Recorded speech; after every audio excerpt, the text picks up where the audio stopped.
ఇక్కడ ఇవాళకి కూడా గొడవలు కక్షపూరితమైనట్టు కేసులు కూడా నమోదు చేస్తున్నారు. దీని మీద మీరేమంటారు? ఇంకా మీరు తెలుగుదేశం అధికారంలోకి వచ్చింది, కక్షపూరిత ధోరణి అవలంబించాలనుకుంటున్నారా ఎట్లాగా?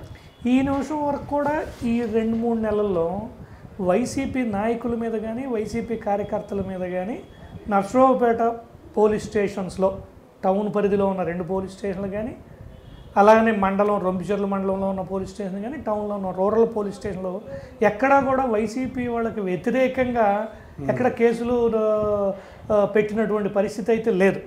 ఇంకా మా కార్యకర్తల మీదే జరిగినాయి కానీ వైసీపీ కార్యకర్తల మీద ఎక్కడా కూడా కేసులు పెట్టినటువంటి పరిస్థితి లేదు.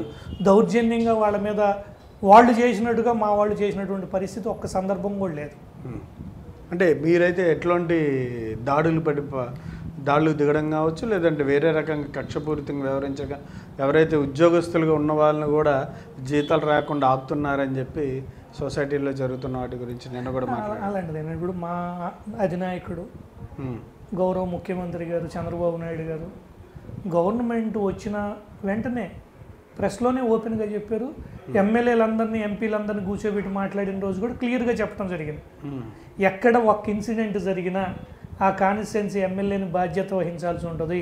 కక్షపూరితమైనటువంటి చర్యలు ఎక్కడ చేయొద్దు. మనకు అందరూ ప్రజలంతా దీవించారు, మనం ఇంత భారీ మెజార్టీతో గెలిచాం కాబట్టి ఏదైనా అభివృద్ధి పదంలో వెళ్ళే దాంట్లో జగన్మోహన్ రెడ్డి కన్నా బాగా చేద్దామనే పద్ధతుల్లో వెళ్దాము తప్పించి కక్షలు కార్పణ్యాలు పెట్టుకుని పక్క పార్టీ వాళ్ళని కొట్టడం తిడటం చేయొద్దని ఆయన స్ట్రిక్ట్గా చెప్పడం జరిగింది. ప్రెస్ ముందు కూడా చెప్పారు. మేము కూడా ఇవాళ అదే పరిస్థితుల్లో ఉన్నాం. మేము ఎక్కడా కూడా కొట్టి తిట్టిన పరిస్థితి అయితే నాకు తెలిసి నర్సరావుపేట పార్లమెంట్లో నర్సరావుపేట అసెంబ్లీలో ఎక్కడ జరగల. ఏదైనా 1-6 ఇన్సిడెంట్ జరిగితే నాయకులు అది కూడా నేను ఆ రోజు కూడా చెప్పాను. వినుకొండలో జరిగినటువంటి ఏదైతే ఆ హత్య జరిగిందో చేసిన వాడు హత్య గావింపబడ్డవాడు ఇద్దరు వైసీపీ కార్యకర్తలే. వాళ్ళిద్దరు కూడా అక్కడ ఉన్నటువంటి వైసీపీ వినుకొండ పట్టణ అధ్యక్షుడి యొక్క శిష్యులు వాళ్ళిద్దరి మధ్యలో ఏవో గొడవలు జరిగినాయి. అప్పుడు జరిగినప్పుడు ఆ అధ్యక్షుడు ఎవరైతే అతను ఉన్నాడో ఆ party president YCP party president అతను ఇద్దరిని కూర్చోబెట్టుకుని మాట్లాడాల్సింది పోయి ఒక వ్యక్తిని వెనకేసుకుని వచ్చి ఇంకొక వ్యక్తి మీద ఆ రోజు అక్రమంగా కేసులు పెట్టేయడం జరిగింది.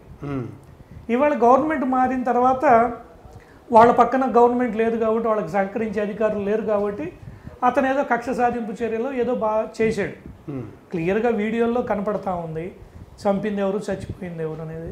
చంపినవాడు తెలుగుదేశం కార్యకర్త కాదు, చంపినోడికి తెలుగుదేశం పార్టీలో సభ్యత్వం లేదు, తెలుగుదేశానికి ఆ చంపిన అతని వ్యక్తికి ఎటువంటి సంబంధం లేదు.